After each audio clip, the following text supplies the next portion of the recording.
The original lineup of Black Sabbath reunited for the first time in 20 years on Saturday in the UK, and for the last time ever, since the performance was also billed as the final concert ever for singer Ozzy Osbourne.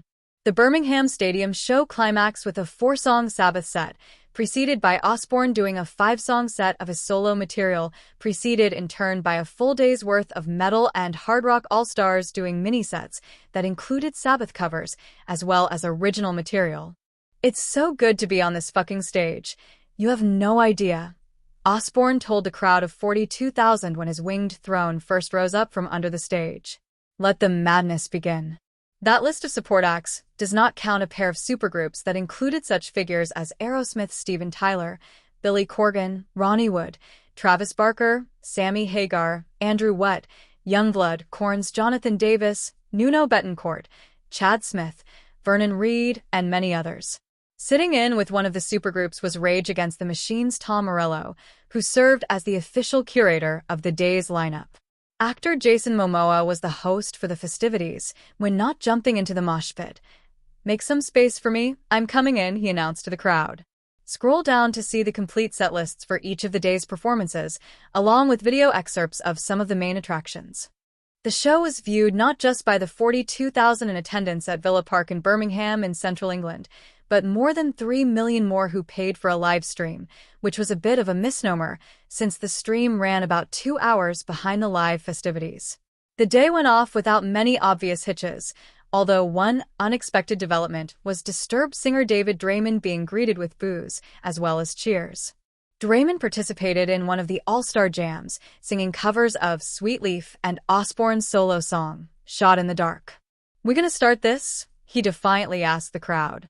It was believed that the booing had to do with the singer's very vocal support of Israel. He recently congratulated Sharon Osbourne after she called for kneecaps visas to be revoked, and he shared a photo of himself signing artillery shells used by the IDF in its assault on Gaza, including the inscription, "Fuck Hamas." It did not come as a surprise that Osbourne was seated for this final performance. Although he had still been performing standing in 2022, by the time of 2024, when he was inducted as a solo artist into the Rock and Roll Hall of Fame, Osbourne was seated for that show. The 76-year-old has been recovering from spinal surgeries in recent years, as well as Parkinson's disease. On his SiriusXM radio show this year, he said, "I can't walk, but you know what I was thinking over the holidays? For all my complaining, I'm still alive." In affirming that this really would be his last live performance, Osbourne told The Guardian, "I'd love to say never, but after the last 6 years or so, it is time. I don't want to die in a hotel room somewhere. I want to spend the rest of my life with my family."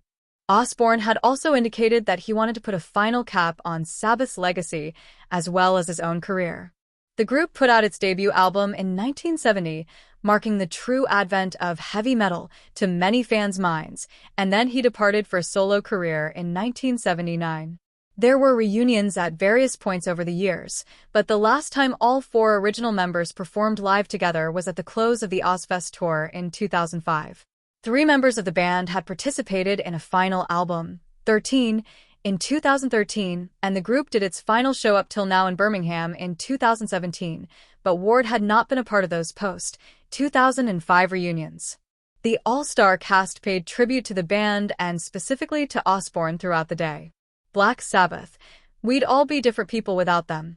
That's the truth," said Pantera singer Phil Anselmo. "I know I wouldn't be up here with a microphone in my hand without Black Sabbath. Who's greater?"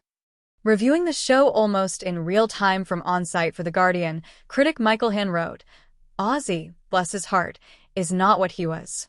He delivers both his solo set and the Sabbath set from a throne, and at times he is clearly struggling to hit pitch. But he seems deeply moved by his reception, and the crowd carry him when he can't hit the notes. It's very emotional, and one senses he, as well as the crowd, wish he could have been fit for longer sets. But what a joy to see the original Sabbath foursome, drummer Bill Ward stripped to the waist, alarmingly, if only for 4 songs. Paranoid ends, fireworks begin, and that's your lot." Proceeds from the concert will be divided up between Cure Parkinson's, the Birmingham Children's Hospital, and the Birmingham-based Acorns Children's Hospice. Here are the complete set lists for the epic Birmingham concert, from the first act of the day through the reunited Black Sabbath's grand finale. Black Sabbath guitarist Tony Iommi had indicated earlier that the group would only be doing 4 songs, due to their collective stamina issues, and that indeed turned out to be the case, with him, Osbourne, Geezer Butler, and Bill Ward performing War Pigs, NIB, Iron Man, and Paranoid to close out the 10-hour day at the stadium. Following the last number, the now presumably retired for good Osbourne was presented with a cake, as fireworks went off over Villa Park.